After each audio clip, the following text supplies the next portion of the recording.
Hi అండి, అందరూ ఎలా ఉన్నారు? బాగున్నారా? మరి ఏంటంటే ఇజ్రాయెల్లో ఉన్నాను. సో ఆల్రెడీ తెలుసు మన సబ్స్క్రైబర్స్ అందరికీ కూడా. కాకపోతే ఏంటంటే ఈ వీడియో పెట్టడానికి కారణం మనకి ఏదో వీడియో పెట్టడానికి కారణం ఏంటంటే అందరూ మన వాళ్ళు డబ్బులు అయ్యి నాకు చెట్లకి కాస్తున్నాయి అనుకుంటున్నారు. మరి ఏమనుకుంటున్నారు నాకేం తెలియట్లేదు. కానీ అన్న 200 కొట్టు, 300 కొట్టు, 400 కొట్టు అని చెప్పేసి అంటున్నారు.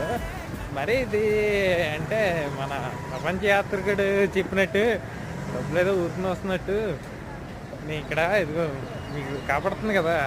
నేను మీకు వీడియో తీయడానికి కాదు, నేను రోజు ఇదిగో 6 కిలోమీటర్లు నా బస్ కార్డ్కి 6 రూపాయలు, 6 సెక్కిళ్ళు. ఈ 6 సెక్కిళ్ళు నేను ఇవ్వలేక రోజు నడిచి వెళ్తున్నాను అనమాట. అక్కడ దింపేస్తాడు హైవేలో. ఈ సందులోంచి 6 కిలోమీటర్లు వెళ్ళాలి. బస్సు ఎక్కితే 6 రూపాయలు కట్టవుతుంది. అవి కట్టలేక 6 రూపాయలు ఉంటే దీనికి దానికి